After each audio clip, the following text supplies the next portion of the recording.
பல்லில்லாத பாம்பை போல, கொம்பில்லாத மாட்டை போல இன்றைக்கு வலுவில்லாத பாஜகவாக இந்த அவையிலே ஆளுங்கட்சி அமர்ந்திருக்கிறது. அந்த அமைப்பை முதலில் கலைக்க வேண்டும்.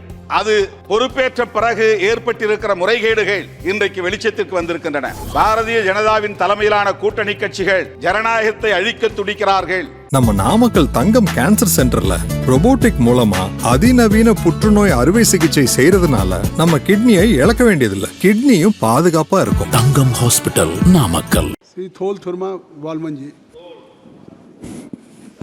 மாண்புமிகு அவைத் தலைவருக்கு வணக்கம். என்னை தேர்ந்தெடுத்த சிதம்பரம் தொகுதி வாக்காளர் பொதுமக்களுக்கும்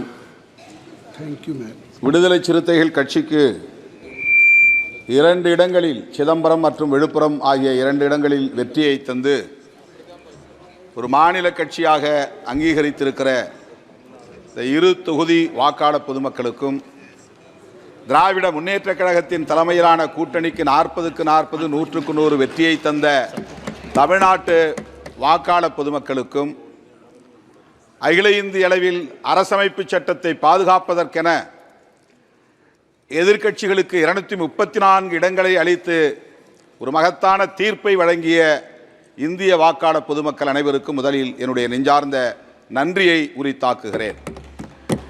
குடியரசுத் தலைவரின் உரை மீதான நன்றி தெரிவிக்கும் தீர்மானம் 240 இடங்களில் மட்டுமே வெற்றி பெற்றிருக்கிற பாரதிய ஜனதா கட்சிக்கு தனி மெஜாரிட்டி கிடைத்திருக்கிறது என்ற தவறான தகவலை பேசியிருக்கிறார் நம்முடைய குடியரசுத் தலைவர்.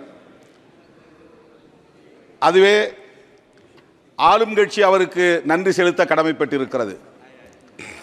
ஆனால் எதிர்க்கட்சிகள் மக்களுக்கு நன்றி சொல்ல கடமைப்பட்டிருக்கிறோம். அரசமைப்பு சட்டத்திற்கு எதிரான பிற்போக்கு சக்திகளை எதிர்க்க வேண்டும், வீழ்த்த வேண்டும் என்பதுதான் இந்தியா கூட்டணியின் ஒரே நிலைப்பாடாக இருந்தது. திரு ராகுல் காந்தி உள்ளிட்ட இந்தியா கூட்டணி கட்சிகளின் தலைவர்கள் அனைவரும் ஒருமித்த குரலில் நாட்டு மக்களுக்கு விடுத்த ஒரே வேண்டுகோள், இந்திய அரசமைப்பு சட்டத்திற்கு பெரும் ஆபத்து சூழ்ந்திருக்கிறது. பாரதிய ஜனதாவின் தலைமையிலான கூட்டணி கட்சிகள் ஜனநாயகத்தை அழிக்க துடிக்கிறார்கள், அரசமைப்பு சட்டத்தை சிதைக்க துடிக்கிறார்கள். நீங்கள் எங்களை ஆட்சி அமர்த்த வேண்டும் என்பதை விட இந்த அரசமைப்பு சட்டத்தை பாதுகாக்க முன்வாருங்கள் என்றுதான் வேண்டுகோள் விடுத்தோம். இந்தியா கூட்டணி தலைவர்கள் விடுத்த வேண்டுகோளை ஏற்று இந்திய வாக்காளர் பொதுமக்கள் 234 தொகுதிகளில் வெற்றியை தந்து ஒரு வலுவான எதிர்க்கட்சி அணியாக இன்றைக்கு இந்த அவையிலே அமர வைத்திருக்கிறார்கள். இது ஆளும் கட்சிக்கு மக்கள் தந்திருக்கிற படிப்பினை, பாடம் புகட்டி இருக்கிறார்கள். பல்லில்லாத பாம்பை போல, கொம்பில்லாத மாட்டை போல இன்றைக்கு வலுவில்லாத பாஜகவாக இந்த அவையிலே ஆளுங்கட்சி அமர்ந்திருக்கிறது. இந்த பாடத்தை புகட்டிய வாக்காளர் பொதுமக்களுக்கு நான் மீண்டும் ஒரு முறை நன்றி சொல்ல கடமைப்பட்டிருக்கிறேன். நீட் தொடர்பாக இங்கே பலரும் பேசியிருக்கிறார்கள். அதில் ஏராளமான முறைகேடுகள் நடந்து வருகின்றன. NTA நேஷனல் டெஸ்டிங் ஏஜென்சி, அந்த அமைப்பை முதலில் கலைக்க வேண்டும். அது பொறுப்பேற்ற பிறகு ஏற்பட்டிருக்கிற முறைகேடுகள் இன்றைக்கு வெளிச்சத்திற்கு வந்திருக்கின்றன. அந்த அமைப்பை கலைப்பதோடு நீட் தேர்வையே முழுமையாக தேசிய அளவில் நீக்க வேண்டும் என்று நான் வலியுறுத்த கடமைப்பட்டிருக்கிறேன். தமிழ்நாடு அரசு நீட் தேர்வை முழுமையாக விலக்க வேண்டும் என்று ஒரு முறைக்கு 2 முறை தீர்மானம் நிறைவேற்றி குடியரசுத் தலைவரின் ஒப்புதலுக்கு அனுப்பி வைக்கப்பட்டிருக்கிறது.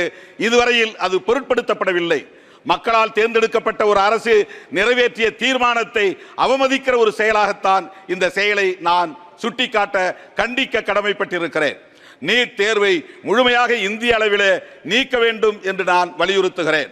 அரசமைப்பு சட்டத்தில் ஆர்டிகிள் 47 உறுப்பு எண் 47 டைரக்டிவ் பிரின்சிபல்ஸ் மிக முக்கியமான ஒரு வழிகாட்டுதலை தருகிறது.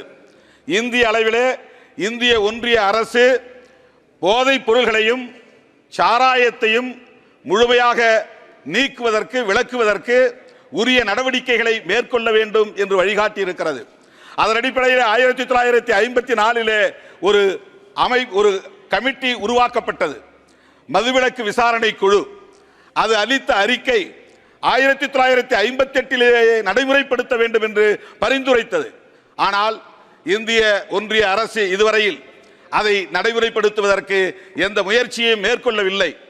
அதே 44 யூனிஃபார்ம் சிவில் கோடு வேண்டும் என்று சொல்லுகிற அந்த ஆர்டிகிள் எடுத்துக்கொள்ளப்பட்டு சிவில் கோடு உருவாக்குவதற்கான முயற்சியிலே இந்த அரசு ஈடுபடுகிறது. ஆனால் 47 பொருட்படுத்தவில்லை. நான் இந்திய அளவிலே இன்றைக்கு இளம் தலைமுறை பாழாகி வருவதை எண்ணி வேதனைப்படுகிறேன். இந்த அரசுக்கு அந்த வேதனை இருக்கிறதா என்பதை நான் கேள்வி எழுப்ப விரும்புகிறேன். இளம் தலைமுறையினர் ஹியூமன் ரிசோர்ஸ் மனித வளம் கடுமையாக பாதிக்கப்படுகிறது. போதைப் பொருள்கள் இந்தியா முழுவதும் இங்கும் அங்கும் என்று அங்கொன்றும் இங்கொன்றுமாக இல்லை. ஒரு குறிப்பிட்ட மாநிலங்களில் மட்டும் இல்லை, இந்தியா மாநிலங்கள் அனைத்திலும் போதைப் பொருள்கள் மிக தாராளமாக புழக்கத்தில் இருக்கின்றன. கள்ளச்சாராயம் காய்ச்சப்படுகிறது.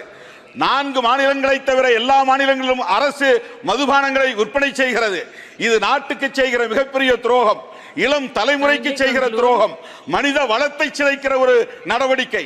எனவே தேசிய மதுவிலக்கு கொள்கையை ஒரு கொள்கையாக இந்த அரசு கொண்டு வர வேண்டும்.